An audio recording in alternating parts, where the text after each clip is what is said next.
Buenos días, Juan Manuel, ¿cómo estás? José Luis Brea y Daniel Santoro te saludan.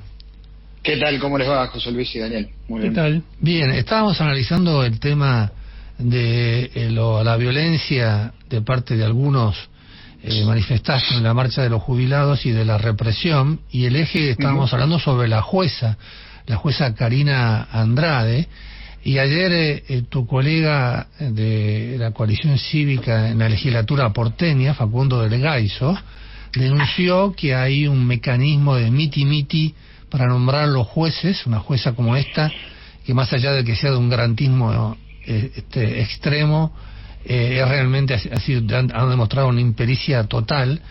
Y me contó una cosa del Gaizo que yo no la sabía, es que en la ciudad de Buenos Aires se nombran jueces fictos, es decir, jueces que no tienen la aprobación de la legislatura.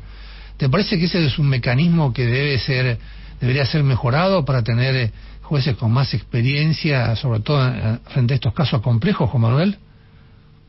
Sin duda, nosotros a nivel nacional, desde hace tiempo, proponemos, por ejemplo, mejorar los concursos y auditar los juzgados, esto a nivel federal. En la Ciudad de Buenos Aires existe ese mecanismo, también existe el Consejo de la Magistratura, no es que no rinden concursos, pero la política hace que los jueces se los repartan entre distintas facciones políticas. Por eso nosotros siempre en la legislatura porteña hemos tratado de tener diferencias. Si bien hemos apoyado los gobiernos del PRO, en muchas materias hemos llevado una agenda de transparencia que me parece que le falta a la política porteña. De hecho, ahora que Juntos por el Cambio no existe más, y que el PRO tiene su interna entre Jorge Macri y Larreta, pero al mismo tiempo se pelea con los libertarios, o los libertarios lo pelean a ellos, nosotros decimos, bueno, el 18 de mayo hay elecciones, vamos a revitalizar la agenda de la transparencia también en la Ciudad de Buenos Aires, y por eso Paulo Oliveto va a ser nuestra cabeza de lista en la lista de la coalición cívica para la legislatura porteña. Creo que hay muchas cosas que cambiar. La justicia porteña seguramente es una de ellas, pero como tantas otras a nivel de transparencia de agendas que pocos partidos políticos encarnan, porque otros, como en este caso, que bien dijo Facundo del Gaizo, se reparten jueces. La ministra de Seguridad, Patricia Bullrich, dijo que no va a hacer ningún sumario a los efectivos policiales que actuaron en la represión de la marcha de los jubilados.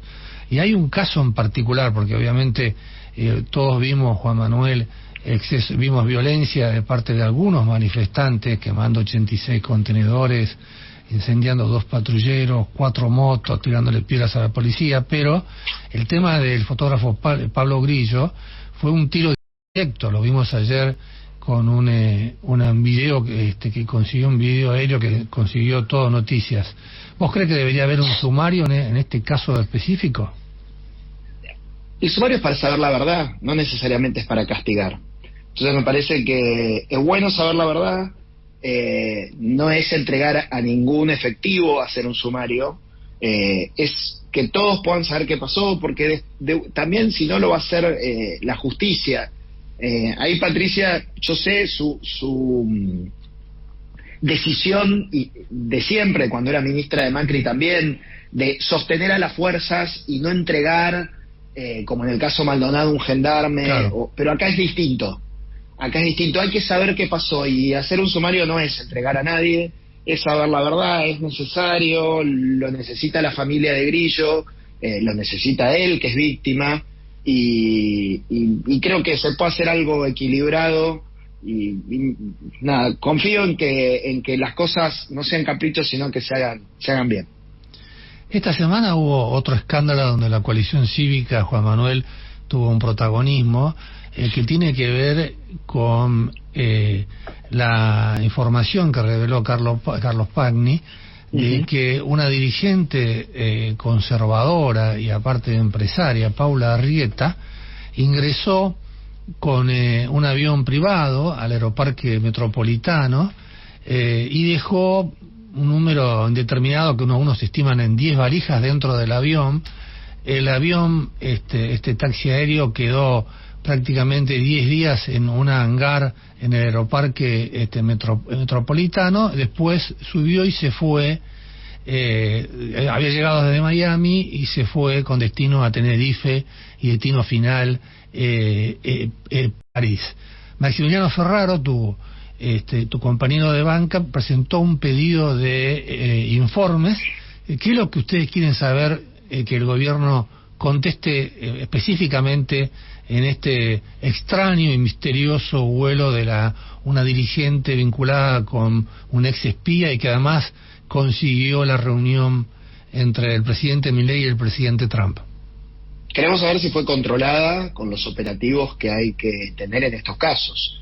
Pues la sospecha, y lo que dijo Carlos Pañi, es que aparentemente hubo un llamado del poder para que ella no sea revisada por aduana y demás. Y la verdad que cuando uno conoce los vínculos o que se han revelado en estos días por los periodistas de esta mujer Arrieta con Escaturice, que es un personaje muy complejo de la inteligencia argentina, bueno, uno dice, acá hay que saber la verdad, hay que saber si la aduana funciona bien, si hay argentinos o, no importa, ciudadanos del mundo o de Argentina que tienen el privilegio de no ser controlados por la aduana, porque cuanto pertenecen a agencias de seguridad, que en realidad parecen ser la cobertura de agencias de inteligencia, bueno, hay que saber todo. Nosotros fuimos víctimas de Escaturice, creo que en el 2015 trascendieron escuchas ilegales, donde una de las víctimas era Elisa Carrió, y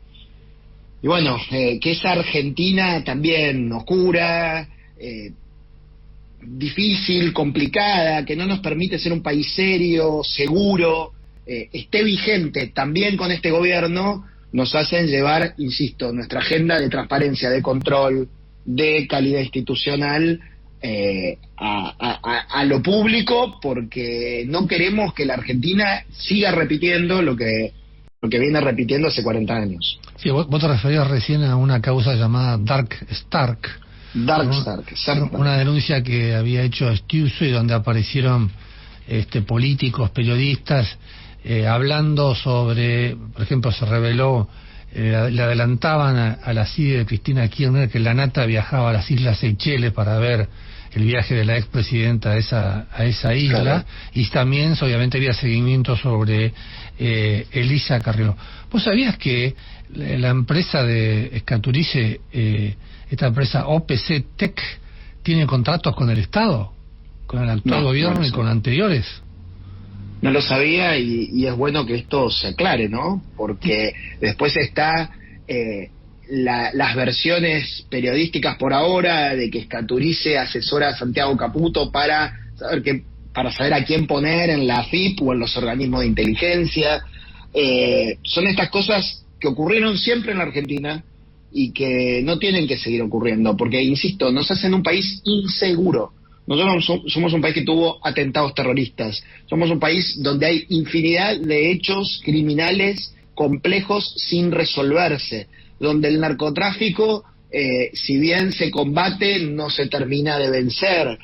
Hay una cantidad de cosas que seguir vinculados los gobiernos a estos personajes tan complejos nos vuelven un país, insisto, difícil e inseguro. Ustedes se van a presentar en la causa que abrió el fiscal nacional de investigaciones administrativas, Leonardo Rodríguez, para averiguar, obviamente, esto, si hubo o no hubo control de aduana y la PSA sobre el ingreso de Laura Arrieta. La información que hemos requerido por acceso a la información que requirió Maximiliano Ferraro, si se contesta, seguramente la vamos a incorporar esa causa. Creo que tiene la autonomía suficiente la Procuraduría de Investigaciones Administrativas que dirige el doctor Rodríguez para avanzar, y ojalá que avance.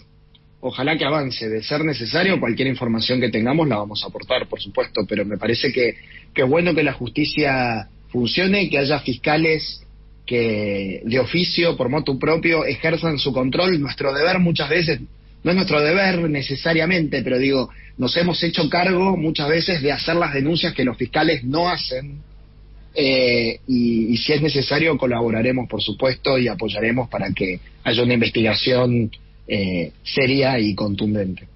Estamos hablando con Juan Manuel López, diputado nacional de la Coalición Cívica. Otro de los temas que fue protagonista tu bloque tiene que ver con el DNU que mandó el gobierno al Congreso por el acuerdo con el Fondo Monetario Internacional. Acá te quería hacer dos preguntas. Primero, ¿cómo son los plazos para el tratamiento de ese DNU y por qué ya Carrió salió a decir que va a apoyar ese DNU por el acuerdo con el Fondo Monetario, Juan Manuel? Bueno, no hay plazos constitucionales para tratarlo, pero la verdad que no recuerdo otro antecedente. El gobierno quiso hacer parte al Congreso desde el primer momento. Emitió el DNU la semana pasada, principios de esta semana, el lunes, y el mismo día, teniendo 10 días para hacerlo, lo mandó al Congreso de la Nación, a la bicameral, de trámite legislativo. Es decir, algo de no querer, entiendo, saltear al Congreso o al menos darle una participación rápida. La comisión se convocó para el jueves pasado, pero por estas peleas que tuvo el oficialismo, creo que el diputado Sago, que es pseudo-libertario, no quiso participar, se tuvo que correr para este martes. Algunas trompadas, algunas trompadas. Patético, trompadas de por medio, muy triste el papel de los diputados libertarios. La verdad que nosotros creo que garantizamos más la gobernabilidad de la Argentina que los propios diputados que fueron en la lista de Milei. Pero hecho este comentario al margen, este martes se va a reunir la comisión bicameral. Tengo entendido que están citados funcionarios muy relevantes del gobierno nacional y del Banco Central. Pero Caputo no va a ir, ¿no? Caputo no va a ir. Entiendo que Caputo no, pero si no me equivoco, puede llegar a venir Daza, que es el viceministro, que es una persona del más alto nivel, el representante argentino ante el Fondo Monetario, y no sé si vendrá el presidente del Banco Central. De quien no se le conoce la voz, va a ser una buena oportunidad para escucharlo. Bajísimo perfil. Sí, pero me parece que habla de la relevancia que le está dando el gobierno al tema, a esta situación, ¿no? Que venga Daza, que efectivamente tiene mucho prestigio, pero no se conoce su voz, como bien decís. Y mi expectativa es que esta misma semana se trate el acuerdo con el fondo, porque nosotros creemos que hay necesidad y urgencia. El mundo está, Lilita decía, como hace 100 años, en una cuestión de riesgo de bolsas como la de Estados Unidos, que pierden su valor por completo por esta guerra comercial y esta incertidumbre que genera Donald Trump con sus amenazas de aranceles y de guerra comercial, ¿no? Más que fijar solamente aranceles altos.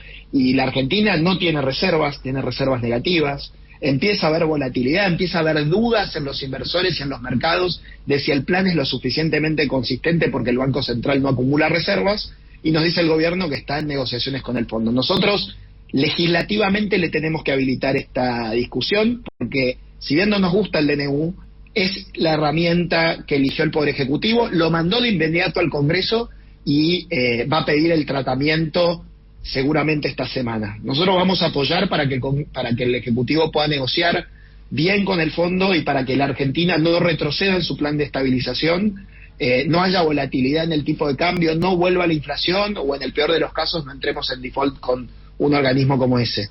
Creo que hay que ser serios. Nosotros no diseñamos desde el Congreso el programa económico, es responsabilidad pura y exclusiva del Gobierno Nacional. Algunas cosas no nos gustan de este programa económico, pero es el que votó la gente, y nosotros tenemos el deber de garantizarle a la gente que no va a tener saltos en su economía si de eso depende que haya un nuevo acuerdo con el Fondo Monetario Internacional. Bueno, Juan Manuel López, diputado de la Coalición Cívica, muchas gracias por esta entrevista, por este contacto con Datos sobre Data. Muchas gracias a ustedes. Gracias. Bueno, muy buen fin de semana entonces para Juan Manuel López.